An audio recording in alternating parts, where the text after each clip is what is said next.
నరుడా రత్నవానుడా నా ప్రియుడా స్తుతి పాడేదనే ప్రతిదినము స్తుతి పాడుటే నాకతిశయము స్తుతి పాడేదనే ప్రతిదినము స్తుతి పాడుటే నాకతిశయము.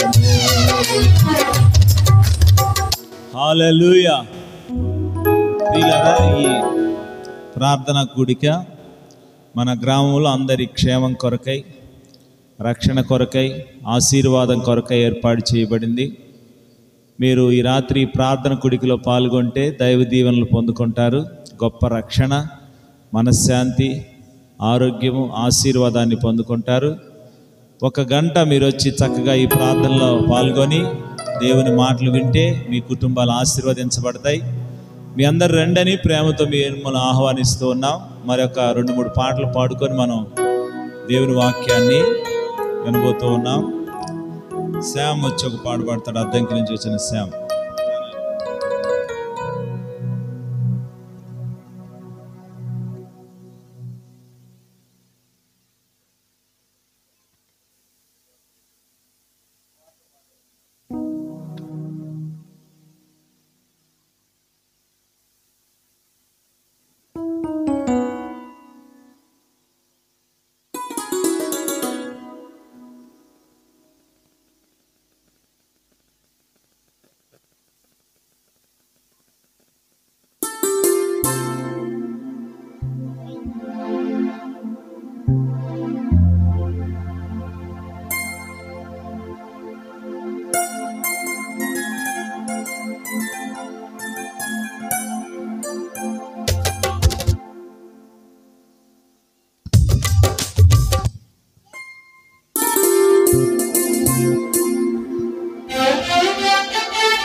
వీణులకు విందులు చేసే యేసయ్య సుచరిత్ర వేగిరామే వినుటకు రారండి.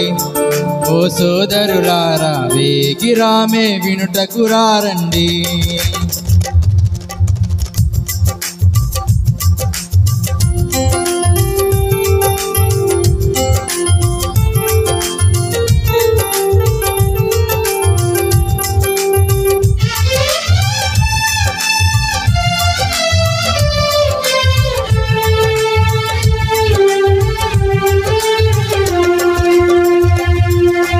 వీణులకు విందులు చేసే యేసయ్య సుచరిత్ర వేగిరామే వినుటకు రారండి.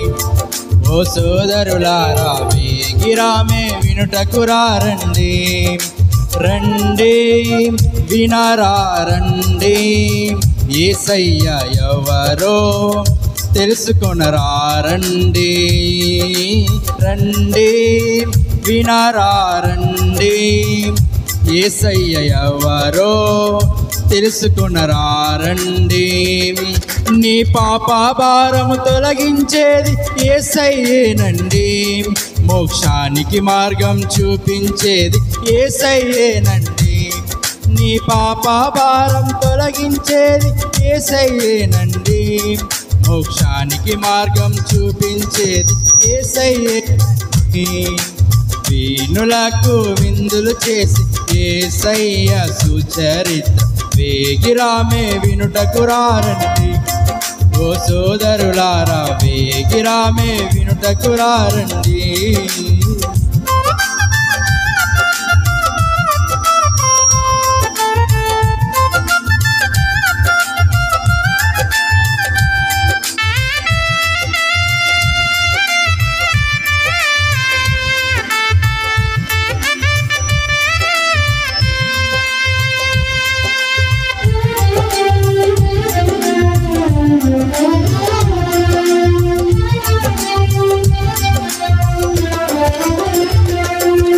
రండి వచ్చి చూడండి, యేసయ్య చేసే కార్యములు చూడండి.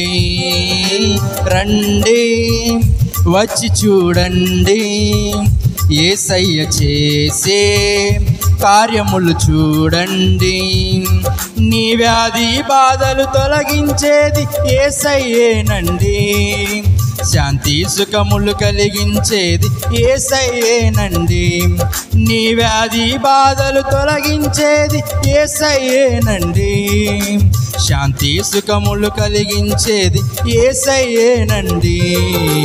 రండి వీణులకు విందులు చేసే యేసయ్య సుచరిత్ర వేగిరామే వినుటకు రండి. ఓ సోదరులారా వేగిరామే వినుటకు రండి.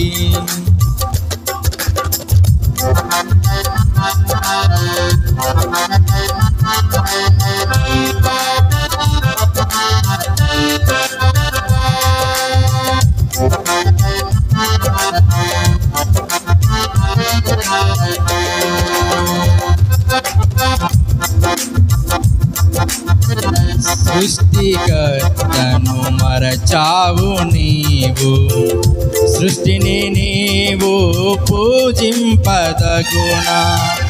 సృష్టికర్తను మరచావు నీవు, సృష్టిని నీవు పూజింపదగునా. భూమి ఆకాశాలను సృష్టించింది యేసయ్యేనండి. నిన్ను నూతన సృష్టిగా మార్చేది యేసయ్యేనండి. భూమి ఆకాశాలను సృష్టించింది యేసయ్యేనండి. నిన్ను నూతన సృష్టిగా మార్చేది యేసయ్యేనండి. రండి వీణులకు విందులు చేసే యేసయ్య సుచరిత్ర వేగిరామే వినుటకు రండి. ఓ సోదరులారా వేగిరామే వినుటకు రండి. వీణులకు విందులు చేసే యేసయ్య సుచరిత్ర వేగిరామే వినుటకు రండి. ఓ సోదరులారా వేగిరామే వినుటకు రండి.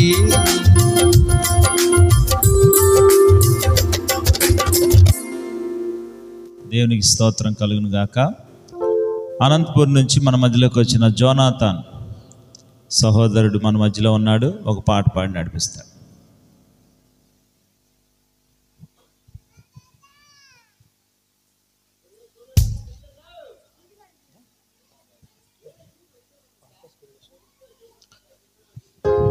విలువేలేని నా జీవితం నీ చేతిలో పడగానే అది ఎంతో విలువని నాకు చూపితివే. జీవమే లేని నాలోని జీవమును నింపుటకు నీ జీవితాన్నే దారపోసితివే. విలువే లేని నా జీవితం నీ చేతిలో పడగానే అది ఎంతో విలువని నాకు చూపితివే.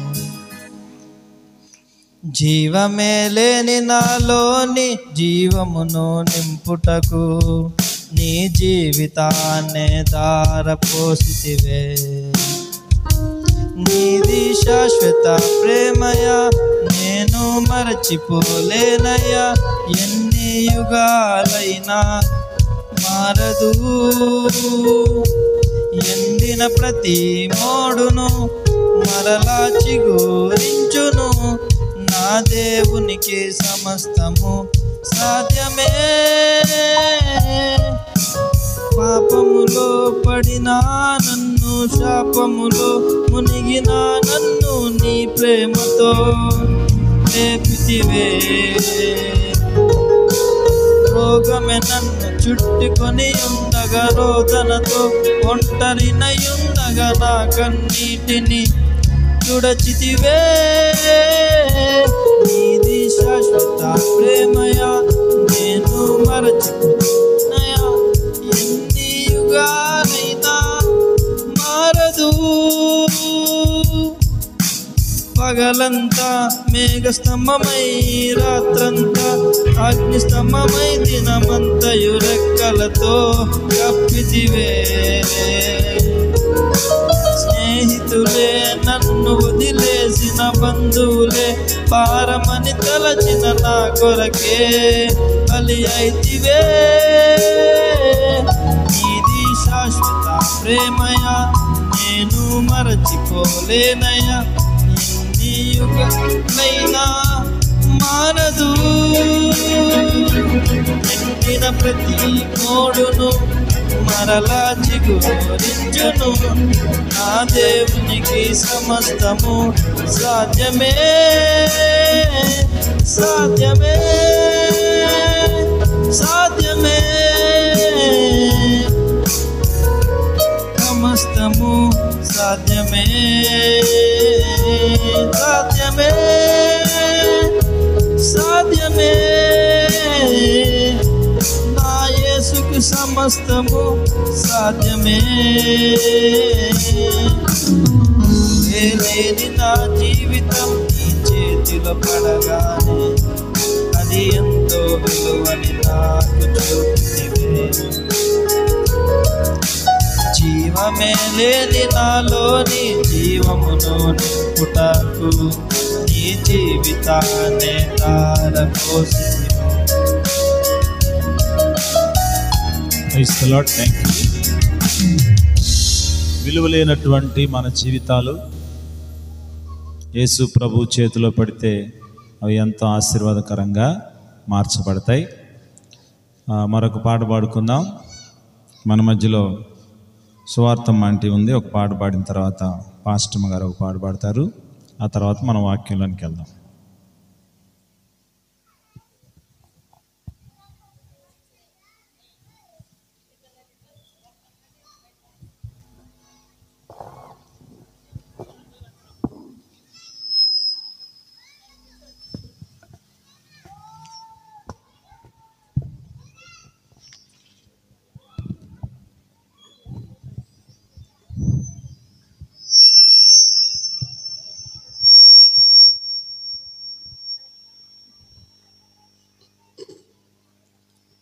ఎడబాయని నీ కృపా నన్ను విడువదు ఎన్నటికీ. ఎడబాయని నీ కృపా నన్ను విడువదు ఎన్నటికీ. యేసయ్యా నీ ప్రేమానురాగం నన్ను కాయును అనుక్షణం. యేసయ్యా నీ ప్రేమానురాగం నన్ను కాయును అనుక్షణం. ఎడబాయని నీ కృపా శోకపు లోయలలో కష్టాల తడగండ్లలో కడలేని కడలిలో నిరాశ నిస్పృహలో శోకపు లోయలలో కష్టాల కడగండ్లలో కడలేని కడలిలో నిరాశ నిస్పృహలో అర్థమే కాని ఈ జీవితం ఇక వ్యర్థమని నేననుకునగా.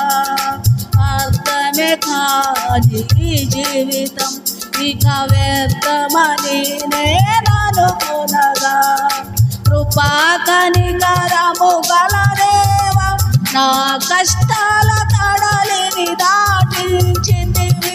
కృపా కనికరము గల దేవా నా కష్టాల కడలిని దాటించితివి.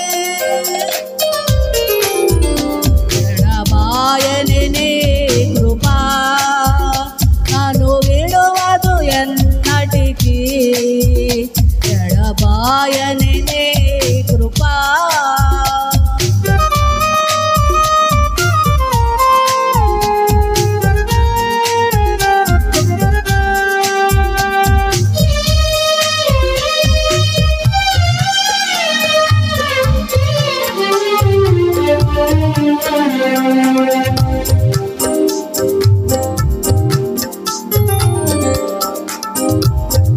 విశ్వాస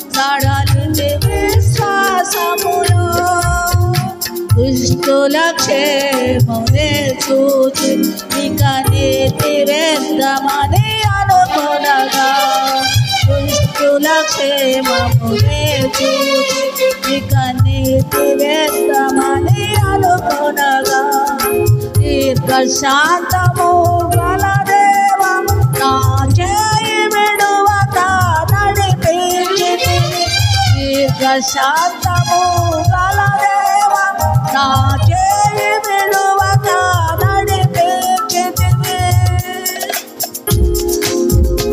ఎడబాయని నీ కృపా నన్ను విడువదు ఎన్నటికీ ఎడబాయని నీ కృపా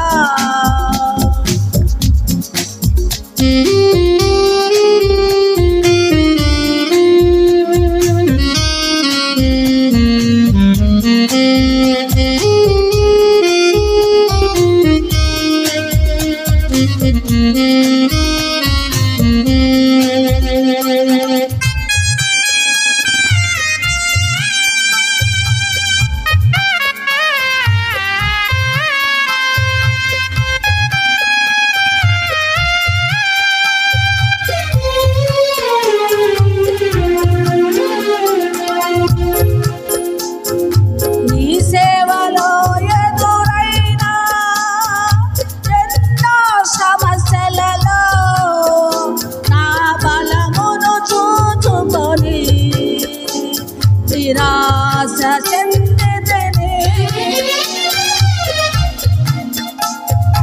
నీ సేవలో ఎదురైన ఎన్నో సమస్యలలో నా బలమును చూచుకొని నిరాశ చెందితిని భారమైన నీ సేవను ఇక చేయలేననే అనుకొనగా భారమైన నీ సేవను ఇక చేయలేననే అనుకొనగా ప్రధాన యాజకుడా యేసు ఈ అనుభవాలతో బలపరచితివి ప్రధాన యాజకుడా యేసు ఈ అనుభవాలతో బలపరచితివి ఎడబాయని నీ కృపా నన్ను విడువదు ఎన్నటికీ ఎడబాయని నీ కృపా నన్ను విడువదు ఎన్నటికీ యేసయ్యా నీ ప్రేమానురాగం నన్ను కాయును అనుక్షణము యేసయ్యా నీ ప్రేమానురాగం నన్ను కాయును అనుక్షణము ఎడబాయని నీ కృపా హల్లెలూయా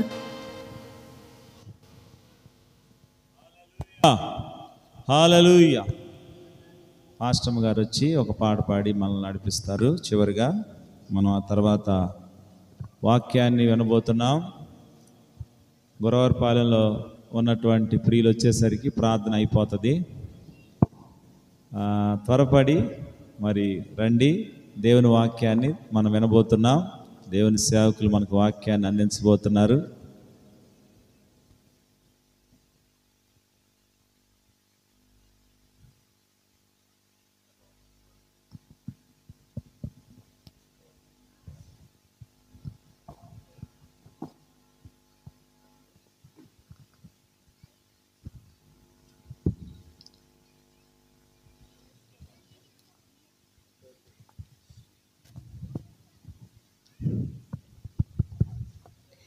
భేదం ఏమీ లేదు, అందరూ పాపము చేసి ఉన్నారు, దేవాతి దేవుడు ఇచ్చే ఉన్నత మహిమను పోగొట్టుకున్నారనే పాట పాడుతున్నాం.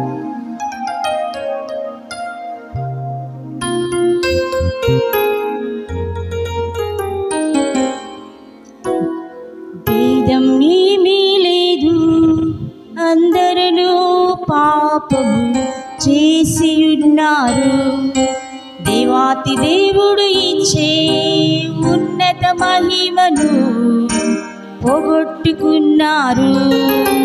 భేదం ఏమీ లేదు, అందరూ పాపము చేసి ఉన్నారు. దేవాతి దేవుడు ఇచ్చే ఉన్నత మహిమను పోగొట్టుకున్నారు.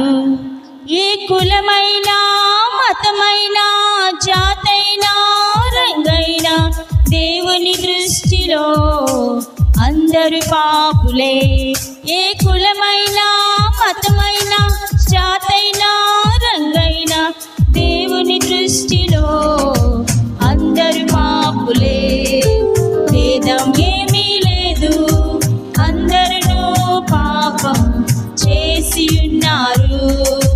దేవాతి దేవుడు ఇచ్చే ఉన్నత మహిమను పోగొట్టుకున్నారు.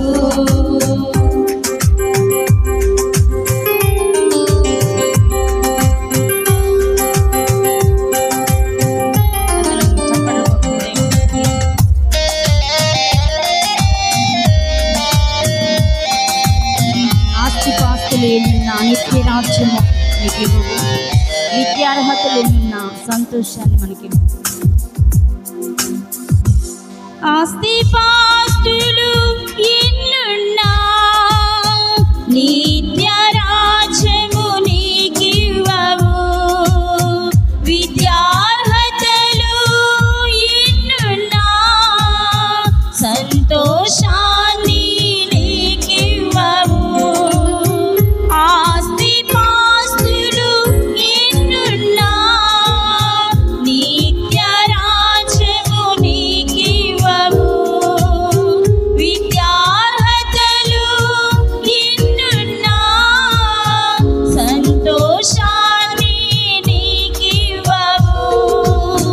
సమసిపోయే ఈ లోకము ఆశలన్నీ నీకివ్వవు.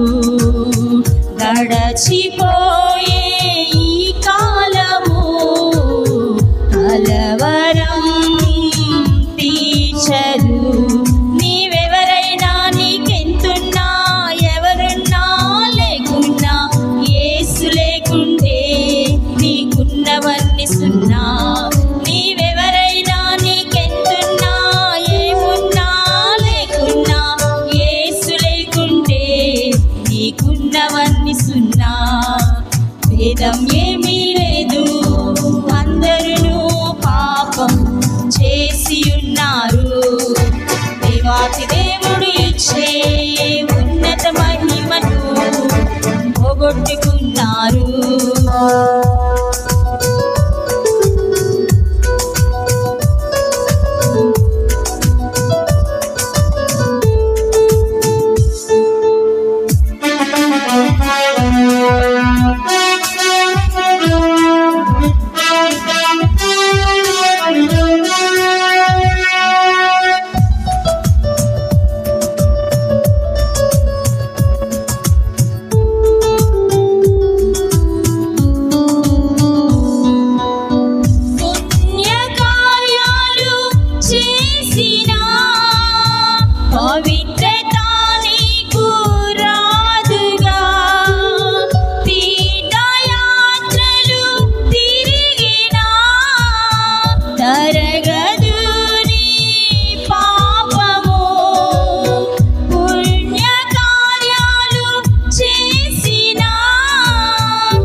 పాపములు వీడిన పరిశుద్ధుడేసు రక్తము కార్చెను కలువరిలో. కోరి కోరి నిన్ను పిలిచెను పరమరాజ్యము నీకివ్వగా. కరములు వీడిన పరిశుద్ధుడేసు రక్తము కార్చెను కలువరిలో. కోరి కోరి నిన్ను పిలిచెను పరమరాజ్యము నీ స్థితి ఏదైనా, గతి ఏదైనా, వృత్తి ఏదైనా, మృతి ఏదైనా, కలువరి నాదుడే రక్షణ మార్గము.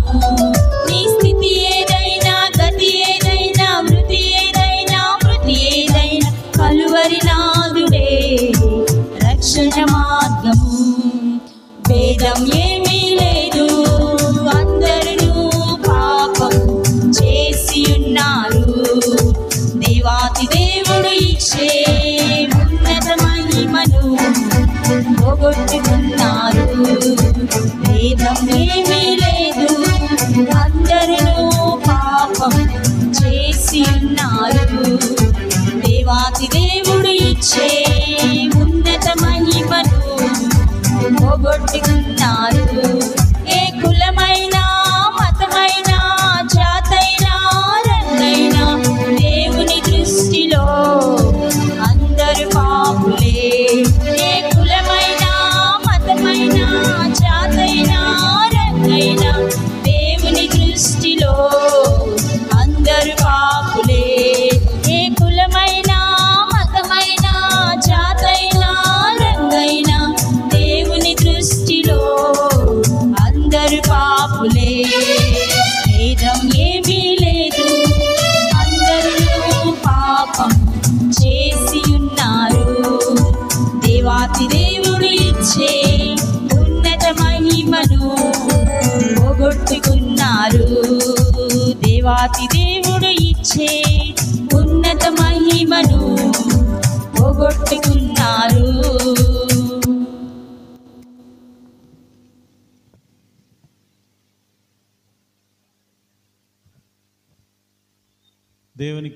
దేవునికి మహిమ కలుగును గాక. ఈ సమయంలో మనం కొద్ది నిమిషాలు వాక్యాన్ని వినబోతున్నాం. ఇంకా రావాల్సినటువంటి వారు త్వరపడి రండి. దేవుని వాక్యం వినటం మనకి ఎంతైనా మేలు, ఆశీర్వాదం. మన అద్దంకి చర్చిలో చిన్నపిల్లల కొరకై ఈ వేసవి సెలవుల్లో ఒక 3 రోజులు మనం VBS విరామకాల బైబిల్ పాఠశాల ఏర్పాటు చేశాం. మన గురవరపాలెం గ్రామం నుంచి కూడా పిల్లలు రోజు ఉదయాన్నే 2 దినాల నుంచి వస్తున్నారు. రేపు చివరి దినము.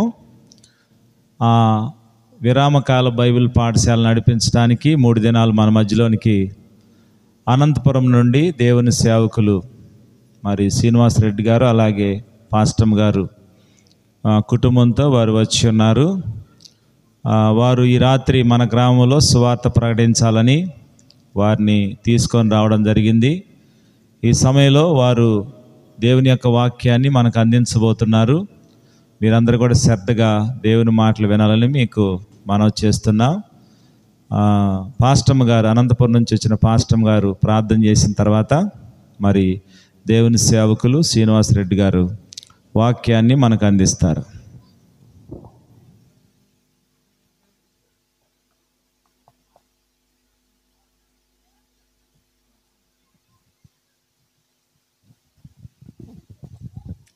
సర్వశక్తివంతుడు అయినటువంటి మా ప్రియ పరలోకపు యేసయ్య, నీ స్తోత్రాలు చెల్లించుకునిచున్నాం ప్రభువా. ఈ ప్రాంతంలో ప్రభువా తండ్రి, మీరు ప్రజలను సమకూర్చి సేవకుల్ని ఇక్కడ తీసుకొచ్చి ప్రభువా నీ యొక్క ప్రణాళికలో ఉన్న వారందరినీ ప్రభువా తండ్రి నాయన నువ్వు ఇక్కడ నడిపించినందుకు మిమ్మల్ని స్తుతిస్తున్నావు ప్రభువా. ఈ పట్టణం మీద నాయన తండ్రి, ఈ గ్రామం మీద నీ కనుదృష్టి ఉంచి ఉన్నావు ప్రభువా. నీ స్తోత్రాలు. వీరిని ఎంతో ప్రేమించి ఉన్నావు నాయన తండ్రి. శబ్ద యంత్రాంగం ద్వారా ఎంతమంది అయితే వింటూ ఉన్నారో నాయన తండ్రి, వారి యొక్క జీవితాల్లో, వారి కుటుంబంలో మేలు జరుగుటకు నీ కృపను దయచేయండి. నిలబడే వాక్యం నాయన వితుతున్నటువంటి మీ సేవకులు మీ సిలువ చాటును మరుగు చేసి మా అందరితో మాట్లాడిన ప్రభా, నీ మెల్లనైన స్వరాన్ని ఆనాడు సమయాలు విన్నట్లుగా ప్రభా మేమందరం కూడా విని ఆశీర్వాదం పొందుకున్నట్టుకు నీ కృపను దయచేయమని అద్దంకి ప్రాంతం నుంచి వచ్చినటువంటి ప్రభా సంఘ సభ్యులందరినీ ప్రభా మీరు దీవించండి. భారంతో ఇక్కడ ఈ సువార్త సభను పెట్టినటువంటి ప్రభా నాయన, ఈ రాత్రికాల కూడా పెట్టినటువంటి పాష గారిని, జయశీలను బట్టి, అక్కను బట్టి, పిల్లలను బట్టి మిమ్మల్ని స్తుతిస్తున్న వారి కుటుంబాన్ని మీరు దీవించి ఆశీర్వదించమని సమస్త మహిమ ఘనత మీ నామానికే చెల్లిస్తూ యేసయ్య నామమున ప్రార్థించి వేడుకుంటున్నాం తండ్రి, ఆమేన్.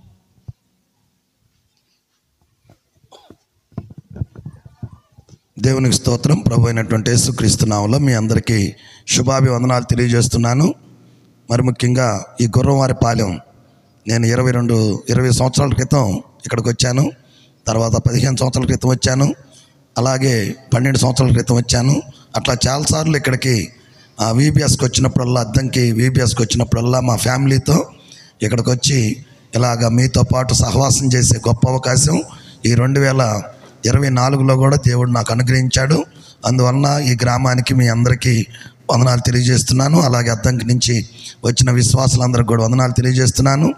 ఇక్కడ స్థానికంగా సేవ చేస్తున్నటువంటి దేవుని సేవకులు, ఇక్కడ చర్చి కట్టి స్థలం తీసుకొని మరి గ్రామం కోసం ప్రయాసపడుతున్నటువంటి జయశీలరావు గారికి, వారి కుటుంబానికి కూడా హృదయపూర్వకంగా వందనాలు తెలియజేస్తున్నాను. ప్రభునందు ప్రియులారా, మా అనంతపురంలో నేను వెళ్ళిన కొత్తలో, అనంతపురానికి 24 సంవత్సరాలు అయింది నేను వెళ్ళి. అప్పుడు నా వయసు 24, అంటే ఇప్పుడు 48 సంవత్సరాలు నాకు. మరి 24 సంవత్సరాల క్రితం నేను అక్కడికి వెళ్ళినప్పుడు మా ఇంటి పక్కనే దగ్గరలో ఒక అబ్బాయి బాధపడుతూ నా దగ్గరికి వచ్చాడు, ఏడుస్తూ బాధపడుతూ వచ్చాడు. ఏమైంది బాబు అంటే, మా చెల్లికి కాలు చాలా కాలం నుంచి సీమ్ బట్టి పైనుంచి కిందకి కాలు మొత్తం అట్లాగుండి ఒక 2 సంవత్సరాల నుంచి, సంవత్సరం నుంచి కాలు తీసేయాలంటున్నారు. మరి సీమ్ పట్టింది, రక్తం ఉంది, అది తగ్గట్లేదు, ఎన్ని మందులు అన్నా అని చెప్పారు. అయితే నేను ప్రార్థన చేస్తుంటే దేవుడు ఆత్మ అక్కడికి వెళ్ళి ప్రార్థన చేయమని తలంపు వస్తే, నేను 1 రోజులు ప్రతిరోజు పొద్దున్నే వాళ్ళ ఇంటికి వెళ్ళి ప్రార్థన చేస్తూ ఉన్నాను. ప్రార్థన చేస్తూ ఉండగా 1 రోజుల తర్వాత నుంచి సీమి రక్తం మొత్తం తగ్గిపోయి మామూలు కాలులాగా అయిపోయింది. హల్లెలూయా, హల్లెలూయా. మరి అప్పటి నుంచి ఆ అమ్మాయికి తర్వాత చిన్న ఆపరేషన్, కాలు ఏదో కొంచెం వంకరగుంటే చేశారు. ఇంకప్పటి నుంచి క్రమంగా చర్చికి వస్తుంది. ఆ అమ్మాయికి రిబ్కా అని పేరు పెట్టాను నేను. మా ఇంటి దగ్గరలో ఉండేవారు వారు. తర్వాత ఆ అమ్మాయికి పెళ్ళే కాదన్నారు ఊరు మొత్తం. మరి వాళ్ళ మేనమామి వచ్చి పెళ్లి చేసుకున్నాడు.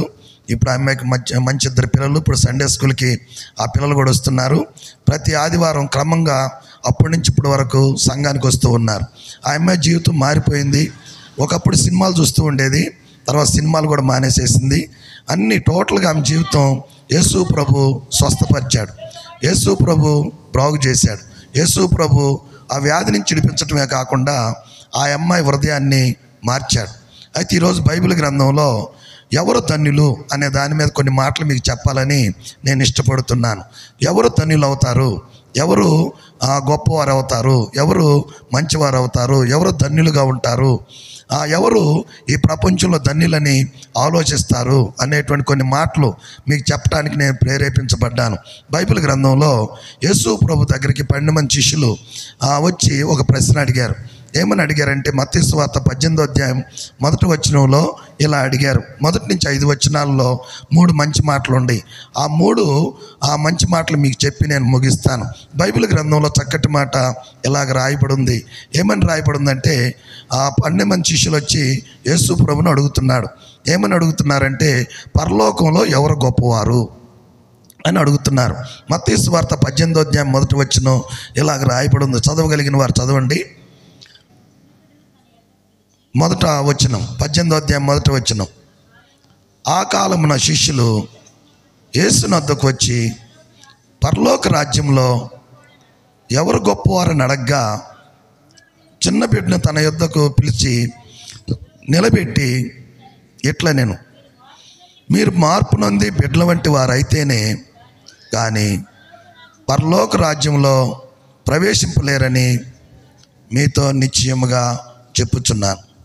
సోదరులారా, దేవుడు మాట్లాడుతున్నటువంటి మంచి మాట, పరలోక రాజ్యంలో ఎవరు గొప్పవారు అనేటువంటి మాటలు చెబుతూ ఒక చక్కటి మాట తెలియజేస్తూ ఉన్నాడు. ఏమంటే, పరలోక రాజ్యంలో ఎవరు గొప్పవారని ఆ 12 మంది శిష్యులు వచ్చి అడిగారు. అడిగితే ప్రభువు చెబుతున్నటువంటి మాట, పరలోకంలో ఎవరు గొప్పవారు, పరలోకంలో స్వర్గంలో ఎవరు గొప్పవారు అనేటువంటి ప్రశ్న అడిగినట్లుగా బైబిల్ గ్రంథం చాలా స్పష్టంగా తెలియజేస్తుంది. దేవుడు మన గ్రామాన్ని ప్రేమించి, మన ప్రజల్ని ప్రేమించి ఆ మంచి మాటలు ఎవరు ధన్యులు అనేటువంటి మాట తెలియజేస్తున్నాడు. తెలియజేస్తూ 12 మంది శిష్యులు వచ్చి ఇలా మాట్లాడుతున్నారు. ప్రభువా, పరలోకంలో ఎవరు గొప్పవారు అనేటువంటి మాట అడగగానే కొన్ని మాటలు చెప్పాడు. ఏమని మాటలు చెప్పాడంటే, మరి పరలోకంలో గొప్పవారి సంగతి తర్వాత పరలోకంలో ఎవరు ప్రవేశిస్తారో నేను చెబుతాను. పరలోకంలో ప్రవేశించేవారు గొప్పవారు అనేది చెబుతున్నాడు. పరలోకంలో ప్రవేశించేవారు ధన్యులు అని చెబుతున్నాడు. మరి దేవుడి దృష్టిలో మరి గొప్పవారు ఉండటం వారు ధన్యులు అని చెబుతున్నాడు. ఇంకా కింద వచనంలో ఏమని రాయబడి ఉందంటే 5వ వచనంలో, ఎవరన్నా నన్ను చేర్చుకుంటే, లేకపోతే నాలాగా లేకపోతే చిన్నబిడ్డలాగా జీవించే వారిని ఎవరన్నా ఇంట్లోకి చేర్చుకుంటే, ఏమండి ఇంట్లోకి చేర్చుకుంటే నన్ను చేర్చుకున్నట్టే అని ప్రభువు చెప్పాడు. ఈ 3 మాటలు మీకు చెప్పడానికి నేను ఇష్టపడుతున్నాను. బైబిల్ గ్రంథంలో యేసు ప్రభు ఆ కాలమున అని రాయబడి ఉంది. అక్కడ ఏమంటే 18వ అధ్యాయంలో ఆ కాలమున అని రాయబడి ఉంది. ఆ కాలమున వచ్చి 12 మంది శిష్యులు వచ్చి అడుగుతున్నారు అనే మాట మనం చూస్తాం. మరి యేసు ప్రభు పుట్టింది బెత్లెహేంలో. ఈ ప్రపంచంలో ఆసియా ఖండంలోనే బెత్లెహేం ఉంది. అంటే మన ఆసియా ఖండం 7 ఖండాలు ఉన్నాయి ప్రపంచంలో. వాటిల్లో మనం ఆసియా ఖండంలో ఉన్నాం. ఆ ఆసియా ఖండం ఇశ్రాయేల్ దేశం కూడా ఏమండి లేకపోతే బెత్లెహేం కూడా ఆసియా ఖండంలోనే ఉంది. అంటే యేసయ్య మన ఖండంలోనే పుట్టాడు. ఆ బెత్లెహేంలో పుట్టాడు. పెరిగి పెద్ద అయిన తర్వాత ఆయన నజరేతు అనేటువంటి స్థలములో నుంచి ఆయన వచ్చి బాప్తిసం పొంది, బైబిల్ వాక్యం ఏం చెబుతుందంటే యోర్దాను నదిలో బాప్తిసం పొంది 40 రోజులు ఆయన కొండ మీద ఉపవాసం ఉండి, అరణ్యంలో ఉపవాసం ఉండి, సాతాను ఆ 3 రకాలైన శోధనలు తీసుకొచ్చినప్పుడు వాటిని జయించి, బైబిల్ వాక్యం చెబుతుంది 3.5 సంవత్సరం కపెర్నహూము అనే ఊరిలో ఉన్నాడు. ఆ కపెర్నహూము అనేటువంటి ప్రాంతంలో ఉండి అన్ని గ్రామాలు వెళ్ళి ఏమండి మంచి మాటలు అనేక మందిని బాగు చేస్తూ తన్ను తాను దేవుడుగా కనపరుచుకొని 3.5 సంవత్సరం ఆయన సువార్త ప్రకటించాడు. ప్రకటించిన తర్వాత ఒకరోజు బైబిల్లో ఇలా రాయబడి ఉంది 16వ అధ్యాయం 13వ వచనంలో, జనులు నా గురించి ఏం చెప్పుకుంటున్నారు. ఫిలిప్ అనేటువంటి ప్రాంతంలో కైసరి అనే ప్రాంతానికి వెళ్ళి అప్పుడు వాళ్ళందరిని అడుగుతున్నాడు, నా గురించి జనాలు ఏం చెప్పుకుంటున్నారు అని అన్నాడు యేసయ్య. ఏమంటే ఈ ప్రశ్న ప్రతి ఒక్కరు వేసుకోవటం మంచిదే. ఏమంటే కొంతకాలం నడిచిన తర్వాత, కొంతకాలం సేవ చేసిన తర్వాత, లేకపోతే కొంతమంది చర్చికి వచ్చిన తర్వాత జనులు నా గురించి ఏం చెప్పుకుంటున్నారు అన్న ప్రశ్న ప్రతి ఒక్కరు వేసుకోవటం మంచిదే. ఇక్కడ యేసుప్రభు కూడా ఏమంటున్నాడు అంటే నా గురించి ఏం చెప్పుకుంటున్నారు అని అంటే, కొంతమంది చెప్పారు, అయ్యా కొంతమంది ఏమో యోహన్ అని చెప్పుకుంటున్నారు, ఇంకా కొంతమంది ఏమో ఏలియా అని చెప్పుకుంటున్నారు, కొంతమంది ఏమో ఇర్మియా అని చెప్పుకుంటున్నారు. అయ్యా ఇర్మియా లాగా మీరు ప్రలాపించేటువంటి వ్యక్తి అని చెప్పుకుంటున్నారయ్యా అని అంటే, సర్లే కానీ మీరేం చెప్పుకుంటున్నారు చెప్పండి, మీరు నా గురించి ఏమనుకుంటున్నారు చెప్పండి అని 12 మంది శిష్యులను అడిగితే, వాళ్ళలో ఏమన్నా బైబిల్లో ఉన్నటువంటి మాట పేతురు వచ్చి ఇలా అన్నాడు. ఏమన్నాడంటే ఒక అద్భుతమైన మాట, నువ్వు సజీవుడు అయిన దేవుని కుమారుడివి, అంతేకాకుండా క్రీస్తువి అని చెప్పాడు. అంటే క్రీస్తు అంటే అర్థం ఏంటంటే ఏమండి దేవుడు అని అర్థం, మెస్సయ్య అని అర్థం, సృష్టికర్త అని అర్థం. అంటే యేసు అంటే రక్షకుడు, క్రీస్తు అంటేనేమో సృష్టికర్త, భూమిని తయారు చేసిన వాడు, ఆకాశాన్ని తయారు చేసిన వాడు, సముద్రాలను తయారు చేసిన వాడు, నువ్వు దేవుడవు అనేటువంటి ప్రశ్న ఏమంటే ఆ ప్రశ్నకి జవాబు చెప్పినట్లుగా మనం చూస్తాం. అప్పుడు ప్రభు అన్నాడు, బర్యోనా నీకు దేవుడే బయలుపరిచాడు కనుక అది నీ దగ్గరే ఉంచుకో అని చెప్పాడు. నిజంగా ఎంత అద్భుతమైన మాట. ఈ మాటలన్నీ చెప్పి యేసు ప్రభు 12 మంది శిష్యుల్లో ఒక 3 ప్రాముఖ్యమైన శిష్యులు ఉన్నారు. వాళ్ళు ఎవరయ్య అంటే ఏమండి పేతురు, అలాగే యోహాను, అలాగే యాకోబు. 17వ అధ్యాయం 1వ వచనంలో ఇలా రాయబడి ఉంది. ఏమంటే వాళ్ళు 3 ఎంట పెట్టుకొని యేసు ప్రభు కొండ మీదకి వెళ్ళాడు. బైబిల్లో ఉన్న మాట ఏంటంటే ఆ కాలమందు జరిగిన ఒక సంఘటన ఏంటంటే ఒక కొండ మీద ఆ యేసు ప్రభు కూర్చొని ప్రార్థన చేస్తూ ఆ 3 కొండ కింద ఉన్నారు. ఆ యేసు ప్రభు కొండ మీద ఉన్నాడు. కొండ మీద ఉన్నప్పుడు బైబిల్లో ఉన్న మాట ఏంటంటే యేసు ప్రభు యొక్క ముఖము 17వ అధ్యాయం 1వ వచనం 2వ వచనాలు 3వ వచనంలో ఇలా ఉంది. ఏమని రాయబడిందంటే యేసు ప్రభు యొక్క ముఖము ప్రకాశించెను. ఏమంటే సూర్యుని వలె ప్రకాశించెను. ఆయన వస్త్రాలు దగదగ మెరిసిపోతూ ఉన్నాయి. ఏమంటే ఒకవైపు ఏలియా, ఒకవైపు మోషే మరి అక్కడికి వచ్చినట్లుగా ఏమండి బైబిల్లో కనపడుతున్నట్టుగా ఆ 3 శిష్యులు పరిగెత్తుకుంటూ వెళ్ళి ఇలా అంటున్నారు. పేతురు ఇలా అంటున్నాడు, ప్రభువా ఇదిగో ఏలియాకు ఒకటి, అలాగే మోషేకి ఒకటి ఇక్కడ పర్ణశాల కడితే బాగుండేది ప్రభువా అన్నట్టుగా చెబితే ఒక వెంటనే ఆకాశం నుంచి ఒక మేఘం మోషే దగ్గరకు లేకపోతే పేతురు దగ్గరకు వచ్చి ఇలా మాట్లాడుతున్నాడు, ఈయన నా ప్రియకుమారుడు, ఇతని యందు నేను ఆనందించున్నాను, ఈయన మాట మీరు వినండి. నువ్వు ఇష్టం వచ్చినట్టు మాట్లాడటం కాదు, నువ్వు ఇష్టం వచ్చినట్టు చేయటం కాదు. నా కుమారుడికి ఈ లోకానికి పంపించాను, నా సేవకుడిగా పంపించాను, లేకపోతే నా మాటలు చెప్పడానికి పంపించాను, నా ప్రతినిధిగా నేను ఇక్కడ పంపించాను. అంతేగాని ఏలియాకు ఒకటి ఎక్కడొకటి అక్కడొకటి కడదామని మీ ఇష్టం వచ్చినట్టు అనుకోవటం కాదు. నా కుమారుడు చెప్పినట్టు మీరు వినండి అని అంటంతో వెంటనే కిందకి దిగొచ్చారు. దిగొచ్చిన తర్వాత ఆయన ముఖము ఏమండి ప్రకాశించినటువంటి ముఖము, లేకపోతే ఇద్దరు ఏలియా మోషేలకు ఆయన కనపడకుండా, లేకపోతే ఇలా కనపడకుండా ఉంటే అప్పుడు యేసుప్రభు అంటున్నాడు, ఈ దర్శనం ఎందుకు వచ్చిందంటే నేను సమాధి నుంచి తిరిగి లేవబోతున్నాను, సిలువేస్తారు, నేను సమాధి నుంచి తిరిగి లేసే దర్శనం మీకు తండ్రి బయలుపరిచాడు కాబట్టి ఈ విషయం ఎవరితో చెప్పొద్దని చెప్పాడు. అక్కడ చెప్పినప్పుడు వెంటనే పేతురు ఒక మాట అడిగాడు, ప్రభువా నీకంటే బాప్తిస్మిచ్చే యోహోను ముందొస్తాడని, యోహోను లేకపోతే ఏలియా ముందొస్తాడని మా శాస్త్రులందరూ చెబుతున్నారు, ఇదేంటి ప్రభు అర్థం చెప్పాడంటే ప్రభు అన్నాడు, ఆల్రెడీ నాకంటే ముందు వచ్చాడు, ఆయన ఇబ్బంది పెట్టారు, మరి నేను తర్వాత వచ్చాను, నన్ను కూడా ఈ శాస్త్రులు ఇబ్బంది పెడతారు అని ఈ మాటలన్నీ చెప్పి ఏమండి అక్కడ ఒక దెయ్యం పట్టినటువంటి వ్యక్తిని బాగు చేసి అల్ప విశ్వాసులారా దేవుడికి అసాధ్యం అంటే ఏమి లేదని చెప్పి ఈ కొండ లేకపోతే ఈ చెట్టెళ్ళి మరి మీరు ఆవగిందంత విశ్వాసం ఉంచితే ఈ చెట్టెళ్ళి ఎక్కడో పడిద్దని సముద్రంలో పడిద్దని చెబితే ఏమండి ఈ మాటలన్నీ చెప్పిన తర్వాత ఈ మాట చెప్పారు. 12 మంది శిష్యులు వచ్చారు. వచ్చి ఏమడుగుతున్నారంటే ప్రభువా పరలోకంలో ఎవరు గొప్పవారు అని 18వ అధ్యాయం 1వ వచనంలో ఆ కాలమందు ఈ సంఘటనలన్నీ జరిగిన తర్వాత వచ్చి పరలోకంలో ఎవరు గొప్పవారు అని అడుగుతున్నారు. ప్రభునందులారా ఆ కాలమందు ఆ మంచి మాట అడిగారు, పరలోకంలో ఎవరు గొప్పవారు అని అడిగితే ప్రభు అంటున్నాడు, మరి ఒక పిల్లోని తీసుకొని నిలబెట్టి మార్పు నొంది బిడ్డల వంటి వారైతేనే పరలోకంలో ప్రవేశిస్తారు.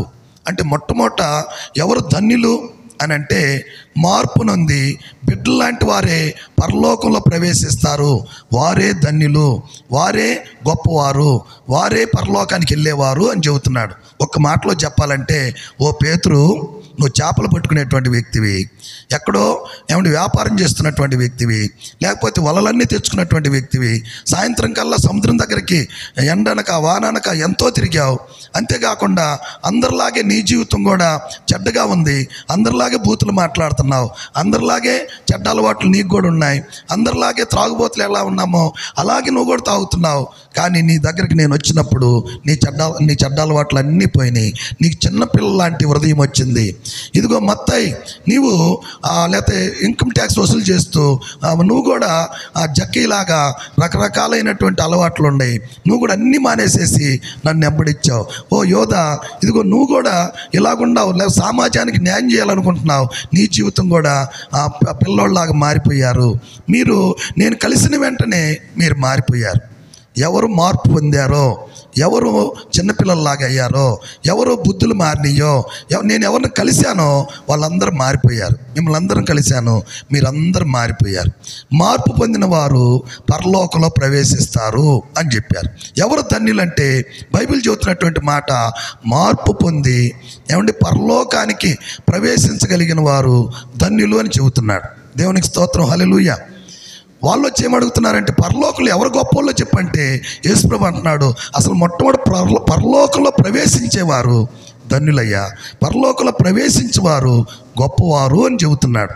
ఎంత అద్భుతమైనటువంటి మాట యేసు ప్రభు తెలియజేస్తున్నాడు. ఏమంటే పేతురు లాంటి వ్యక్తిని దేవుడు మార్చాడు, మరి ఆ మత్తయి లాంటి వ్యక్తిని మార్చాడు. ఇంకా చాలామంది 12 మంది శిష్యులు అపోస్తులుగా ఉన్నటువంటి వారందరూ కూడా చెడ్డ అలవాట్లలో ఉన్నవారే మంచి వ్యక్తులుగా యేసు ప్రభు మార్చాడు. అంతేకాకుండా నిన్ను నన్ను కూడా దేవుడు మార్చాడు. ఎవరైతే మారారో ఏమంటే మారు మనసు పొందారో, లేకపోతే మార్పు పొందారో, బిడ్డలాగా మారారో, మరి అపవిత్రమైన పనులు మానేశారో, ఏమంటే సొంతగా మానేయలేదు కానీ ప్రభు మనలోకి వచ్చాడు కాబట్టి మార్పు పొందుతున్నాం అని ప్రభువు చెబుతూ ఉన్నాడు. ఎంత అద్భుతమైనటువంటి మాట. బైబిల్లో ఒక మాట రాయబడి ఉంది. ఒకసారి నికోదేము యేసు ప్రభు దగ్గరికి రహస్యంగా వెళ్ళి ఇలా అడుగుతున్నాడు, మరి నేను స్వర్గానికి వెళ్ళాలంటే ఏం చేయాలంటే క్రొత్తగా జన్మిస్తే పరలోకం వెళ్తావు అని చెబితే ఇంకో కొత్తగా జన్మించినటువంటి మళ్ళా తల్లి కడుపులోకి వెళ్ళాలా అంటే 5వ వచనంలో ఇలా చెప్పబడింది. యోహాను సువార్త 3:5 వచనంలో ఏమని రాయబడి ఉందంటే చక్కటి మాట ఇలా ఉంది. ఏమండి, ఆ ఆత్మ మూలంగాను నీటి మూలంగాను జన్మిస్తేనే కానీ పరలోకంలోకి ప్రవేశించలేరు. అంటే దీని అర్థం ఏంటంటే ఆత్మని హృదయంలోకి చేర్చుకుంటే, యేసు ప్రభుని దేవుడికి చేర్చుకుంటే, యేసు ప్రభు ఆత్మను హృదయంలోకి చేర్చుకుంటే వారందరూ పరలోకంలో ప్రవేశిస్తారన్నారు. సోదరులారా, మొట్టమొదట పరలోకంలో గొప్పవాడు ఎవరని చెప్పండి అంటే పరలోకంలో ప్రవేశించే వాళ్ళు గొప్పవాళ్ళు అని చెప్పారు. ఎంత అద్భుతం! ఏమండి, ఆత్మ రక్షణ పొందితే వారు పరలోకంలో ప్రవేశిస్తారు. ఇంకొక మాట రాయబడి ఉంది బైబిల్లో.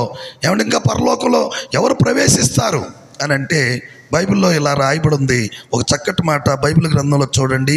ఏమండి, మంచి మాట రాయబడినటువంటి మాట మత్తయి సువార్త 18వ అధ్యాయం 3వ వచనంలో ఇలాగుంది. మార్పు నొంది బిడ్డల వంటి వారైతేనే, అంటే హృదయము చిన్నపిల్లల లాంటి హృదయం ఉన్నవారు పరలోకంలో ప్రవేశిస్తారని చెప్పాడు.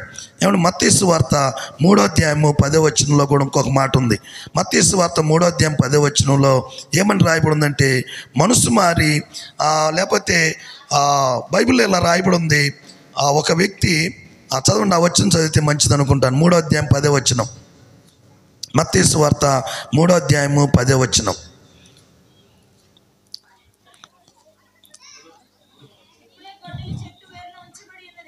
కనుక మంచి ఫలములు ఫలింపని ప్రతి చెట్టును నరకబడి అగ్నిలో వేయబడును. అంటే ఇక్కడ ఏమని చెబుతుందంటే మంచి ఫలాలు ఫలించేవారు పరలోకంలో ప్రవేశిస్తారు. మంచి ఫలములు ఫలింపినటువంటి ప్రతి వారు కూడా, అక్కడ ఇంకొక మంచి మాట రాయబడి ఉంది 7వ వచనంలో, మారు మనసుకు తగిన ఫలము ఫలించుడి అనే మాట రాయబడి ఉంది. 7వ వచనం చివరిలో ఆ మాట ఉన్నది, మారు మనసుకు తగిన ఫలం ఫలించుడి. అంటే ఎవరైతే తగిన ఫలం ఫలిస్తారో వారందరూ కూడా పరలోకంలో ప్రవేశిస్తారు అనే మాట రాయబడి ఉంది. ఇంకొక మాట ఏముందంటే 5వ అధ్యాయం 20వ వచనం, మత్తయి సువార్త 5వ అధ్యాయం 20వ వచనంలో, శాస్త్రుల నీతి కంటే పరిశీలన నీతి కంటే మీ నీతి అధికంగా లేని ఎడల ఎవరు కూడా పరలోకంలో ప్రవేశించలేరు. అంటే దాని అర్థం ఏంటంటే శాస్త్రుల నీతి కంటే పరిశీలన నీతి కంటే మీ నీతి అధికంగా ఉన్న ఎడల వారు ప్రవేశిస్తారు. అంటే దాని అర్థం ఏంటంటే శాస్త్రులు చెబుతారు కానీ వాటిని పాటించరు. బైబిల్ వాక్యం చెబుతుంది, పాటించి బోధించే వారందరూ కూడా, పాటించి చెప్పేవారందరూ కూడా పరలోకంలో ప్రవేశిస్తారు అని ప్రభువు తెలియజేస్తున్నాడు. అందుకనే బైబిల్ ఇలా రాయబడి ఉంది. కీర్తన 33వ అధ్యాయము 12వ వచనంలో ఏమని రాయబడి ఉందంటే యెహోవా తమకు దేవుడు కాగలిగిన జనులు ధన్యులు అని రాయబడి ఉంది. ఏమంటే ఇంకా ఎవరు ధన్యులు అని రాయబడి ఉందంటే బైబిల్లో అక్కడే 32వ అధ్యాయము 2వ వచనంలో ఆత్మలో కపటం లేని వారు ధన్యులు అని రాయబడి ఉంది. అక్కడ 32వ అధ్యాయం కీర్తన గ్రంథం 1వ వచనంలో ఏమని రాయబడి ఉందంటే ఏమండి బైబిల్లో చక్కటి మాట, పాపాలని పరిహారం చేసుకున్నవారు ధన్యులు అని రాయబడి ఉంది. సోదరులారా, ఈరోజు దేవుడు మాట్లాడుతున్నటువంటి మాట, 12 మంది శిష్యులు వచ్చి పరలోకంలో ఎవరు గొప్పవారంటే దానికంటే ముందు పరలోకంలో ప్రవేశించేవారు గొప్పవారని చెబుతున్నాడు. పరలోకంలో ప్రవేశించేవారు గొప్పవారు. ఏమంటే కొత్తగా జన్మించిన వారు గొప్పవారు, లేకపోతే మార్పు నొందిన వారు గొప్పవారు. అంతేకాకుండా బైబిల్ చెబుతుంది శాస్త్రుల నీతి కంటే పరిశీలన నీతి కంటే, అంటే పాటించి దాని ప్రకారం నడిచేవారు వారు గొప్పవారు అని దేవుని వాక్యం తెలియజేస్తుంది. సోదరులారా, మరి పరలోకంలో ప్రవేశించడానికి బైబిల్ చెబుతున్న మాట, చిన్నపిల్లని తీసుకొని ఆయన్ని నిలబెట్టి ఇలాంటి మార్పు పొందాలి అంటున్నాడు. అందువలన పేతురు మరి చిన్నపిల్లల లాంటి హృదయం వచ్చింది. మరి పేతురు చెడ్డ అలవాట్లు మానేసేశాడు. 12 మంది శిష్యులు చెడ్డ అలవాట్లు మానేశారు. వారందరూ కూడా పరలోక రాజ్యానికి అర్హులని చెబుతున్నాడు. మీరందరూ కూడా పరలోకంలో ప్రవేశిస్తారు. ఏమంటే పరలోకంలో వెళ్ళబోతున్నారు మీరు, కాబట్టి అట్టివారు ధన్యులు అని చెబుతున్నాడు.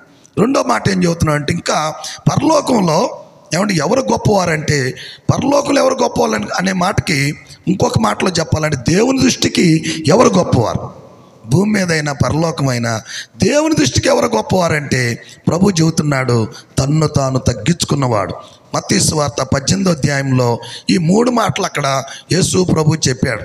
ఏమండి అక్కడ ఏమని చెబుతున్నాడు అంటే ఆ చిన్నపిల్లోడిని తీసుకొని నిలబెట్టిన తర్వాత మార్పు పొందిన వారు ప్రవేశిస్తారు. రెండో మాట ఏమంటే ఎవరు గొప్పవారంటే, అంటే పరలోకులు ఎవరు గొప్పవారంటే దేవుని దృష్టికి ఎవరు గొప్పవారని అర్థం. ఏమంటే దేవుని దృష్టికి ఎవరు గొప్పవారంటే తన్ను తాను తగ్గించుకున్నవారు గొప్పవారు. ప్రభువును పిల్లారా, యేసు ప్రభు దగ్గరికి వచ్చి ఎవరైతే ప్రభునందు మారుమనసు పొంది రక్షణ పొందారో వారందరూ పరలోకంలోకి వెళ్తారు.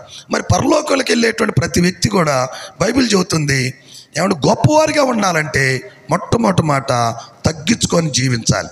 బైబిల్ చెబుతుంది తను తాను తగ్గించుకున్నవాడు హెచ్చించబడతాడు అనే మాట బైబిల్లో రాయబడి ఉంది. మరి ఎవరు గొప్పవారంటే తగ్గించుకున్నవారు గొప్పవారు, హెచ్చించుకునేవారు గొప్పవారు కాదు. ఒక ఆయన దేవాలయానికి వెళ్ళి మాట్లాడుతూ ఏమంటే ఒక ఆయన కించపరుస్తూ మాట్లాడుతున్నాడు. ఏమంటే తను తాను గొప్ప చెప్పుకుంటున్నాడు. అయితే ఇంకొక ఆయన వెళ్ళి రొమ్ము కొట్టుకొనొచ్చు, నేను పాపినైనా నన్ను కరుణించుము అని తను తాను తగ్గించుకొని ప్రార్థన చేశాడు. దేవుడు అంటున్నాడు ఆ సుంకరి ప్రార్థన నాకు నచ్చిందన్నాడు. ఏమంటే ఆయన్ని మెచ్చుకున్నాడు. అలాంటి తగ్గింపు ఎవరైతే ఉంటుందో ఆ చర్చిలో గొప్పవారిగా ఉంటారు, సమాజంలో ఉద్యోగం చేసే చోట గొప్పవారిగా ఉంటారు. అంతేకాకుండా ఏమండి అన్ని స్థలాల్లో కూడా పరలోకంలో కూడా వారు గొప్పవారిగా ఉంటారని యేసు ప్రభు తెలియజేస్తున్నాడు. మరి ఇంకా గొప్పవారు, ఇంకా ఎవరు గొప్పవారు అని అంటే బైబిల్లో 20వ అధ్యాయం చూడండి. 20వ అధ్యాయం 26వ వచనంలో ఏమండి పరిచారం చేసేవారు గొప్పవారు. బైబిల్ చెబుతుంది ఎవరు ఏమంటే గొప్పవారిగా ఉండాలనుకుంటున్నారో మొట్టమొదట ఏమండి అందరికీ పరిచారం చేసేవాడు గొప్పవాడు అని రాయబడి ఉంది. చక్కటి మాట రాయబడి ఉంది. అక్కడ చదవండి ఏమని రాయబడి ఉందంటే మత్తయి సువార్త 20వ అధ్యాయము 26వ వచనంలో ఇలా రాయబడి ఉంది. చదవండి. మీలో ఎవరు గొప్పవాడై ఉండగోరునో వాడు మీకు పరిచారకుడై ఉండవలెను. చూడండి ప్రభునందు పిల్లారా, ఎవరు గొప్పవాడై ఉండాలని కోరుకుంటున్నాడో వాడందరికీ పరిచారకుడై ఉండాలి. నేను లేకపోతే చిన్నపిల్లోడిగా రక్షణ పొందిన కొత్తలో బాపట్ల చర్చిలో మేము వెళ్తూ ఉండేవారమి. అట్లా 12 సంవత్సరాలు బాపట్ల చర్చికి వెళ్ళాము. వెళ్ళినప్పుడు ఇలాంటి కుటుంబారాధన ఎక్కడైనా జరిగితే ఏమండి 2-3 పెద్దోళ్ళు గోసి పెట్టుకొని స్వీట్లు పలహారం పంచేవారు. సంఘంలో పెద్దలు రండి అని అంటే వాళ్ళు వచ్చి ఏం చేసేవాళ్ళు అంటే పలహారం చక్కగా అందరికీ లైన్లో ఓపికతో చక్కగా పంచేవారు. అంటే పెద్దవారంటే ఎవరంటే గొప్పవారంటే ఎవరంటే అందరికి పలహారం పంచేవాళ్ళు గొప్పవారు. మరి పెద్దోళ్ళు అంటే ఎవరంటే సంఘంలో పెద్దోళ్ళు అంటే ఎవరంటే పట్లేసేవారు గొప్పవారు. ఏమండి సంఘంలో పెద్దోళ్ళు ఎవరంటే కుర్చీలు వేసేవారు గొప్పవారు. ఏమండి డేక్షలు కడిగేవారు గొప్పవారు. లేకపోతే శుభ్రంగా ఇతరులకి పరిచర్య చేసేవారు గొప్పవారు. అందుకని బైబిల్ చెబుతుంది ఎవడు గొప్పవాడై ఉండాలని కోరుకుంటున్నాడో మొట్టమొదట ఆ వ్యక్తి బైబిల్ చెబుతున్న మాట అందరికీ పరిచారకుడై ఉండాలి. కాబట్టి పేతురుతో 12 మంది శిష్యులతో ప్రభు చెబుతున్నాడు ఏమండి పరలోకంలో ఎవరు గొప్పవారు ప్రభు అని అంటే పరలోకంలో గొప్పవాడు సంగతి తర్వాత చెబుతాను. మొట్టమొదట ప్రవేశించడానికి పరలోకంలో ప్రవేశించే వాళ్ళు ఎవరై అంటే మార్పు పొంది మీరు వలలను వదిలిపెట్టి చెడ్డ అలవాట్లు వదిలిపెట్టి బూతులు వదిలిపెట్టి ఎలా వచ్చి మార్పు పొందారో వారు పరలోకంలో ప్రవేశిస్తారు.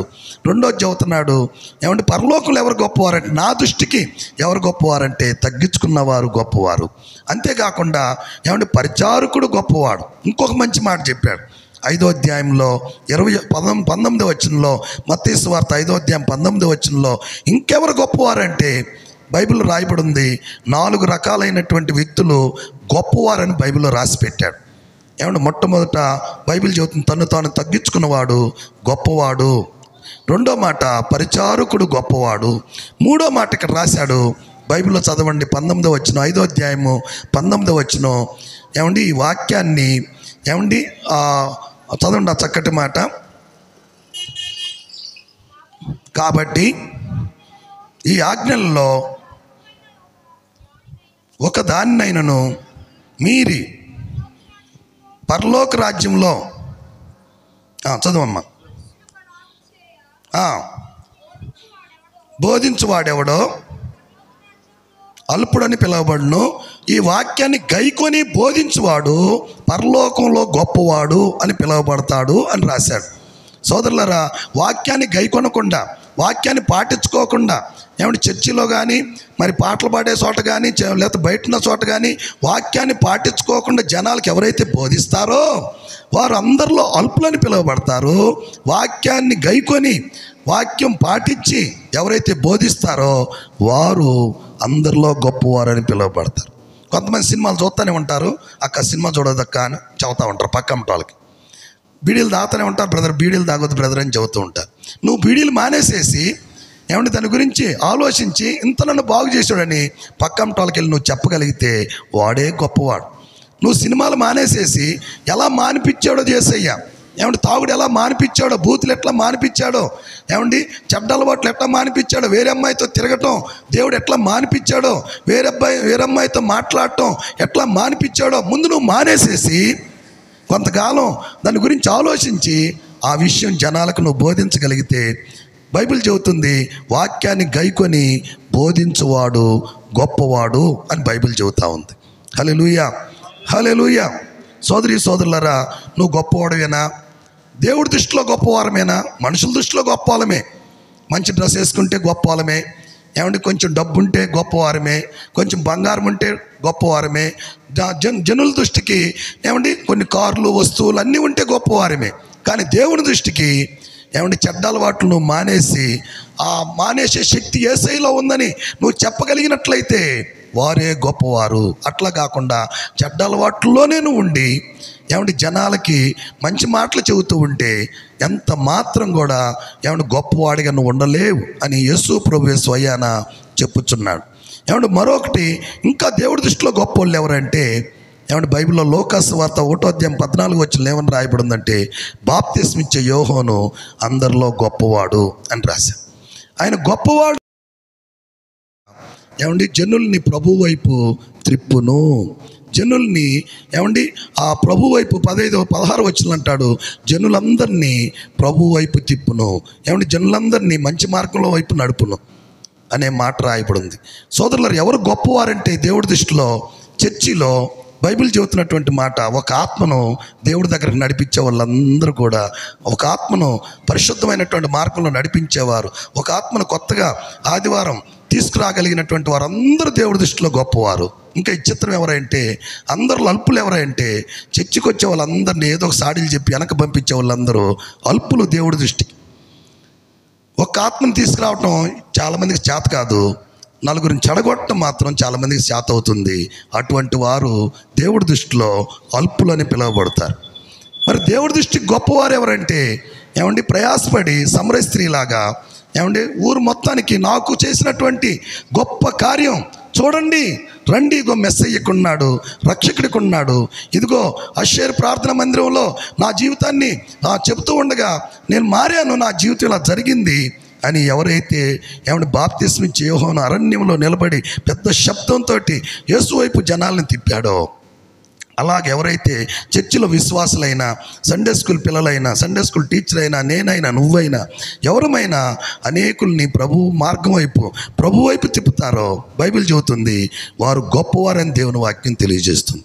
సోదరి సోదరులారా, ఈరోజు దేవుడు మాట్లాడుతున్నాడు, నువ్వు గొప్పవాడివేనా? మనుషుల దృష్టికి గొప్పవాడివే కానీ దేవుడి దృష్టికి గొప్పవాడివేనా? అయితే దేవుడి దృష్టికి గొప్పవాడవాలంటే నంబర్ 1 మనల్ని మనం తగ్గించుకోవాలి. రెండోది ఇతరులకు యేసు ప్రభు పాదాలు కడిగినట్లుగా ఇతరులకు పరిచారకుడిగా ఉండాలని దేవుని వాక్యం చాలా స్పష్టంగా తెలియజేస్తుంది. అంతేకాకుండా వాక్యాన్ని గైకొని నువ్వు నడవగలిగినట్లయితే, బోధించగలిగినట్లయితే, పక్కన వాళ్ళకి నువ్వు చెప్పగలిగినట్లయితే నీవే దేవుడి దృష్టికి గొప్పవాడివి. అంతేకాకుండా ఏమన్నా 4 ఆత్మలను దేవుడి దగ్గర నడిపించేవారు గొప్పవారని దేవుని వాక్యం తెలియజేస్తుంది.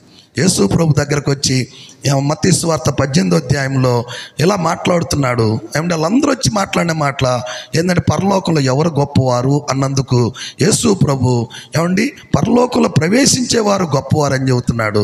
నా దృష్టిలో గొప్పవాళ్ళు ఎవరంటే పరలోకంలో కానీ భూమి మీద కానీ ఎక్కడన్నా కానీ ఏమండి తను తాను తగ్గించుకొని ఈ విధంగా ఉన్నవారు గొప్పవారు అని చెబుతున్నాడు.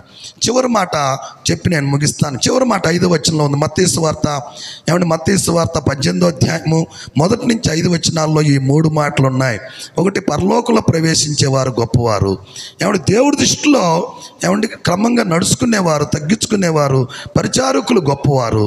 ఇంకొక మంచి మాట ఏం రాయబడి ఉంది, ఎవరంటే ప్రవక్తలాగా లేకపోతే శిష్యుల్లాగా, ఇంకొక మాటలో చెప్పాలంటే యేసు ప్రభులాగా జీవిస్తూ ఒక ఇంట్లోకి వెళ్తే నువ్వు ఏమంటే ఆ ఇల్లు దీవించబడబోతుంది. హల్లెలూయా, హల్లెలూయా. దెయ్యంలాగా మనం ఉండి ఆ ఇంటికి వెళ్తే ఆ ఇంటి నిండా దెయ్యాలు అయిపోతాయి. బైబిల్లో అక్కడ రాయబడింది ఒక అద్భుతమైనటువంటి మాట. 5వ వచనం చదవండి. నన్ను చేర్చుకున్నవారు ఇలాగ జీవించి ఏమండి ఎవరైతే ఒక ఇంట్లోకి వెళ్తారో నన్ను చేర్చుకున్నట్టే, అలాంటి వ్యక్తి ఒక ఇంట్లోకి వెళ్తే నన్ను చేర్చుకున్నట్టే అని 18:5 వ్రాయబడి ఉంది. ఇదే మాట ఆ 10వ అధ్యాయము, ఇదే మత్తయి సువార్త 10వ అధ్యాయము 40, 41, 42, 43 వచనాల్లో ఏమండి మనము ప్రభువుని నమ్మిన తర్వాత ప్రభు పక్షాన, చర్చి పక్షాన ఒక ఇంటికి వెళ్ళాలంటే విశ్వాస అయినా ఎవరైనా సరే చర్చి పక్షాన మనం ఒక ఇంటికి వెళ్ళే వాళ్ళు ఎలా ఉండాలంటే ఇలా చెప్పాడు, నాలాగా ఏమంటే క్రీస్తును పోలి నడుచుకుంటా ఎవరైతే ఆ ఇంట్లోకి వెళ్తారో బైబిల్ చెబుతుంది ఆ ఇల్లట యేసు ప్రభుని చేర్చుకున్నట్టు ఇల్లు అవుతుంది అని రాశాడు. హల్లెలూయా, హల్లెలూయా. క్రీస్తు పోలి ఎవరైతే నడుస్తూ ఆ ఇంటికి వెళ్తారో బైబిల్ చెబుతున్నటువంటి మాట ఆ ఇల్లు కూడా అలాగా దీవించబడుతుంది అని చెబుతున్నాడు. చదవండి, ఆ వచనం చదివితే మంచిది అనుకుంటాను. ఏమంటే 3-4 మంచి మాటలుండి, 1:40 వచనంలో నన్ను చేర్చుకున్నవారు ఏమంటే మిమ్మల్ని చేర్చుకున్నవారు నన్ను చేర్చుకున్నట్టే అని చెబుతున్నాడు. కాబట్టి ఏదన్నా ఒక ఇంట్లోకి ఎవరినంటే వాళ్ళని చేర్చుకుంటానికి మనం వీల్లేదు. దేవుడి పక్షాన ఏమన్నా కొంతమంది మాంత్రికులు రావచ్చు, లేకపోతే మీ ఇంట్లో నుంచి అది పంపిస్తాం ఇది పంపిస్తాం అని రకరకాల కాటిపాపలు రావచ్చు, మాయం చేసేవాళ్ళు రావచ్చు. ఎవరంటే వాళ్ళు దేవుడు పక్షాన దేవుడు ద్వారా లేకపోతే దేవుడి గురించి మేము చెబుతామని ఏమంటే మాంత్రికులు రకరకాలైనటువంటి వారు అంతరాలు వేసేవాళ్ళు, అటువంటి వాళ్ళు ఎంతోమంది ఉండొచ్చు. కానీ ఎలాంటి వాళ్ళు మన ఇంట్లోకి రావాలి, లేకపోతే మనం ఎలాగుండి ఆ ఇళ్ళల్లోకి వెళ్ళాలి అని అంటే బైబిల్ చెబుతుంది, ఇదిగో ఇలాగ నా బిడ్డలుండి మీరు ఏ ఇంట్లోకి అయితే ప్రవేశిస్తారో వారు ఎవరైతే చేర్చుకుంటున్నారో నన్ను చేర్చుకున్నట్టే అని చెబుతున్నాడు. దాని అర్థం ఏంటంటే మనం ఏదన్నా దేవుడు పక్షాన మన చర్చి వాళ్ళ ఇళ్ళకి వెళ్ళేటప్పుడు సాడీలు చెప్పేవారిగో లేకపోతే వ్యర్థమైనటువంటి మాటలు చెప్పేవారిగో ఉండకుండా క్రీస్తును పోలి నువ్వు ఆ ఇంటికి వెళ్తే ఏమంటే క్రీస్తు యొక్క మహిమంతా ఇంట్లో ప్రవేశిస్తుంది అని చెబుతున్నాడు. రెండో మాట ఏంటంటే 41వ వచనంలో 10 మత్తయి సువార్త 10:41 ప్రవక్తను చేర్చుకున్న వారు ప్రవక్త యొక్క ఫలం పొందదురు. అంటే ఇందాక చెప్పినట్లుగా ప్రవక్త అంటే అర్థం ఏంటంటే జీవించి ఏమంటే మనం నడుచుకొని మనం బూతులు మానేసేసి మనం దొంగతనాలు మానేసేసి ఒక ప్రవక్త లాంటి ఆ మనుషుండి ఆ ఇంట్లోకి వెళ్తే వాళ్ళు కూడా ప్రవక్తల్లాగా మారిపోతారు అని, ప్రవక్త యొక్క ఫలం పొందుతారనే మాట రాయబడింది. మూడో మాట ఏమండి 42వ వచనంలో 10వ అధ్యాయం 42వ వచనంలో నీతిమంతుని చేర్చుకున్నవారు నీతిమంతుని యొక్క ఫలం పొందుదురు అనే మాట రాయబడింది. ఏమండి యేసు ప్రభు ఇచ్చినటువంటి నీతి ఎవరైతే కలిగి ఆ ఇంటికి వెళ్తారో ఆ ఇంటికి కూడా ఆ నీతి కలుగుతుంది అనే మాట రాయబడింది. ఇంకొక మంచి మాట 10వ అధ్యాయం 43వ వచనంలో శిష్యులని చేర్చుకుంటే ఏమంటే బైబిల్లో రాయబడిన మాట, శిష్యులని చేర్చుకుంటే ఆ శిష్యుని యొక్క ఫలం పొందును, గిన్నె నీళ్ళు ఇస్తే పరలోకంలో ఫలం పోగొట్టుకోరు. ఈ మాటలని చెప్పాడు. శిష్యుడంటే అర్థం ఏంటంటే నిలకడగా ఉండేవాడు. చర్చిలో బుధవారమైన శనివారమైన ఆదివారమైన ఏమండి నువ్వు లేకపోతే తగ్గించుకున్నటువంటి వ్యక్తివైతే నిజంగానే శిష్యుల్లాగా మారిపోతావు, ప్రవక్తలాగా మారిపోతావు, లేకపోతే క్రీస్తును పోలి నడుస్తాం. ఇలాంటి వారే ఏమండి దేవుడి దృష్టిలో గొప్పవారని ప్రభు చెబుతున్నారు. ఎవరు ధన్యులు అని అంటే ఈరోజు ఎవరు ధన్యులు అని అంటే మొట్టమొదట యేసు ప్రభు చెప్పినటువంటి మాట ఏంటంటే చిన్నపిల్లోళ్ళలాగా మార్పు నొంది పరలోకంలో ప్రవేశించేవారు గొప్పవారు. దేవుడి దృష్టిలో ఏమంటే ఆ ప్రవర్తన ఏమంటే బాగుండి ఎవరైతే తగ్గించుకుంటారో వారు దేవుడి దృష్టిలో గొప్పవారు. ఇంకెవరు గొప్పవారంటే ఏదైనా ఒక ఇంటికి వెళ్ళేటువంటి వ్యక్తులు క్రీస్తును పోలి నడిచేవారు, ప్రవక్తలాగుండేవారు. అంతేకాకుండా బైబిల్ చెబుతుంది చక్కటి మాట, శిష్యునిలాగా నిలకడగా చర్చిలో ఎవరు నిలబడి నువ్వు ఏ ఇంట్లోకి వెళ్తావో ఏసేపు వెళ్ళి అడుగుపెట్టినటువంటి ప్రతి ఇల్లు ఏమంటే ఫలించే ఇల్లుగా మారిపోయిందట. 32 ఆదికాండంలో ఒక మంచి మాట రాయబడింది. ఆదికాండంలో ఒక మంచి మాట ఏమని రాయబడిందంటే ఆ మామ నేను రాకముందు నీ ఇల్లు ఎట్లాగుంది కానీ నేను ఏ ఇంట్లోకి వెళ్ళానో ఆ ఇల్లన్నీ 30 వచనం అనుకుంటాను ఏమండి ఆదికాండం 30 వచనంలో నేను ఏ ఇంటికి వెళ్తే ఆ ఇల్లన్నీ కూడా డెవలప్ అయిపోయింది అని మాట్లాడుతున్నాడు. సోదరులారా, మనం క్రీస్తును పోలి నడుచుకొని నువ్వు ఏ ఇంటికైతే వెళ్తే ఆ ఇల్లు కూడా దీవెన పొందుతుంది. నువ్వు దీవెన పొందటమే కాకుండా పక్కంటోళ్ళు కూడా దీవెన పొందుతారనేటువంటి మాటలు రాయబడి ఉంది. ఎంత అద్భుతమైనటువంటి దేవుడు. సోదరులారా, ఇటువంటి యేసయ్య నీ జీవితంలో మార్పు ఇవ్వాలని ఇష్టపడుతున్నాడు. నీ జీవితంలో నేను గొప్పవాడిని చేయాలని ఇష్టపడుతున్నాడు. ఎందుకంటే ఆయన గొప్ప దేవుడు, నిన్ను గొప్పవాడిగా చేస్తాడు. ఏమండి ఆ యేసయ్య ఏమండి ఎంతో ప్రేమ కలిగినటువంటి వాడు. ఆ ప్రేమ కలిగిన మనసు, క్రీస్తు మనసు నీకు కూడా ఇవ్వాలని ఇష్టపడుతున్నాడు.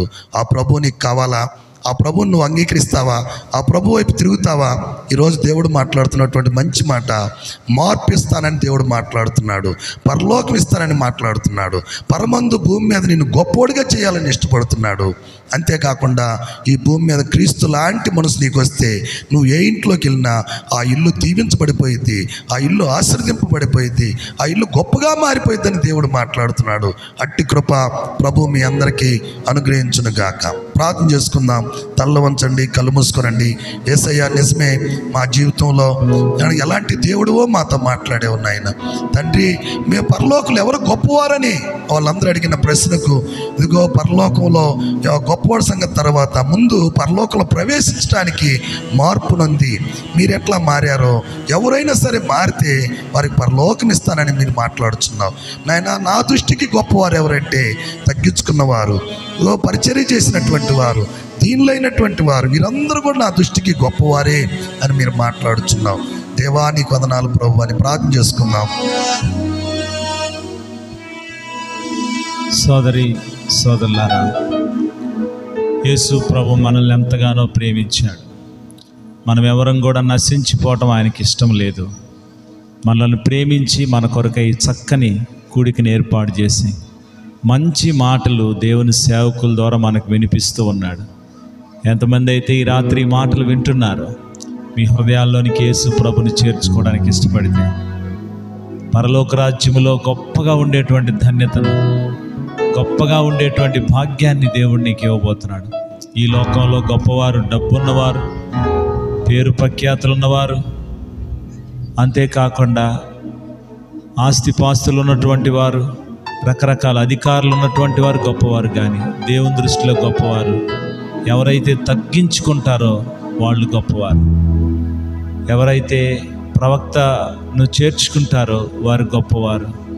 ప్రియమైన దేవుని బిడ్డలారా, పరలోక రాజ్యంలో చేరాలంటే మనము తగ్గించుకునే వారిగా ఉండాలి. ఆయనలాగా జీవిస్తూ మనం ఇతరులకు బోధించేవారిగా ఉండాలి. నిజంగా ఎంత గొప్ప ధన్యత ఇది. ఈ రాత్రి బోధిస్తూ అలాగ జీవిస్తూ ఉంటే ఇతరులను మనం దేవుని దగ్గరికి తీసుకొని రాగలుగుతామని సేవకుల ద్వారా మనం వింటున్నాం.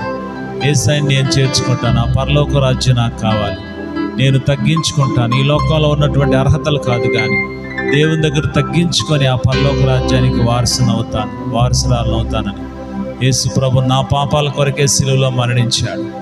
నన్ను మార్చడానికే, మార్పు నొంది చిన్న బిడ్డల వంటి వారైతేనే పరలోక రాజ్యంలో ఉంటారని చెప్పారు కదా. యేసు ప్రభు ఇచ్చేటువంటి గొప్ప ఆశీర్వాదం ఏంటంటే మార్పు. త్రాగుబోతుని, వ్యభిచారుల్ని, దొంగల్ని ఆయన ఎటువంటి చెడ్డ అలవాట్లు ఉన్న వారిని ఆయన మార్చి ఒక క్రొత్త వ్యక్తులుగా చేస్తాడు ఆయన. యేసుప్రభులో ఉన్న గొప్పతనం అది. యేసుప్రభులో ఉన్న మంచితనం మార్చే దేవుడు ఆయన. ఆయన మారిస్తే మన కుటుంబాలు దీవించబడతాయి. ఆయన మిమ్మల్ని మారిస్తే, మనల్ని మారిస్తే మన కుటుంబాలు ఆశీర్వదించబడతాయి. ఈ లోకంలోనే కాదు, పరలోకంలో ఉండే గొప్ప ధన్యత మనకు దొరుకుతుంది. ఆ యేసు ప్రభు ఇచ్చే మార్పు నీకు కావాలంటే, ప్రభువా నేను నిన్ను నా హృదయంలోకి చేర్చుకుంటున్నాను అయ్యా అని ఆయన్ని హృదయంలోనికి చేర్చుకొని మనల్ని మనం తగ్గించుకొని ఆయన్ని ఆహ్వానిస్తే ఎవరి హృదయంలోనికైనా ఆయన రావడానికి సిద్ధపడుతున్నాడు.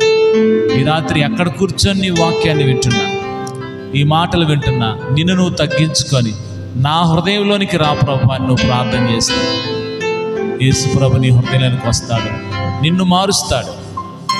నన్ను మార్చిన దేవుడు, అనేక మందిని మార్చిన దేవుడు నిన్ను మారుస్తాడు. ఒక నూతన జీవితాన్ని యేసు ప్రభు నీకు ఇస్తాడు. ఆ జీవితం నీకు కావాలంటే ఈ రాత్రి ప్రభుని అడిగితే, ఈ రాత్రే యేసు ప్రభు నీ హృదయంలోకి వచ్చి ఒక నూతన కార్యాన్ని జరిగించి గొప్ప ఆనందం, సంతోషం, నువ్వు ఒక చిన్న ప్రార్థన చేయగలిగితే ఆనందం, సంతోషం నువ్వు పొందుకుంటావు. యేసయ్యా నా హృదయంలోనికి రండి, నేను నువ్వు లేకుండా జీవించాను, నేను పాపిని, నన్ను క్షమించి నా హృదయంలోనికి వచ్చి నన్ను మార్చి నూతన వ్యక్తిగా చేయండి అంటే ఈ రాత్రి నుంచే యేసు ప్రభు వెలుగు నీ కుటుంబంలో, ఆశీర్వాదం నీ కుటుంబంలో చూడగలుగుతావు. అలాగ ఆశపడిన వారందరూ మీరు ప్రార్థన చేయండి. ఈ రోజు నుంచి దేవుడు మిమ్మల్ని దీవిస్తాడు. పరిశుద్ధుడు అయినటువంటి తండ్రి, ప్రేమ కలిగినటువంటి యేసయ్యా నీకు వందనాలు, స్తోత్రములు చెల్లిస్తున్నా. అయ్యా మీరు దేవుడయ్యుండి భూమి మీదకి మానవుడిగా దిగి వచ్చారు. మా అందరి పాపములను మీ మీద వేసుకొని ప్రభువా సిలువలో మా కొరకై మరణించి అయ్యా మీ రక్తమంతా మా కొరకు కార్చారు.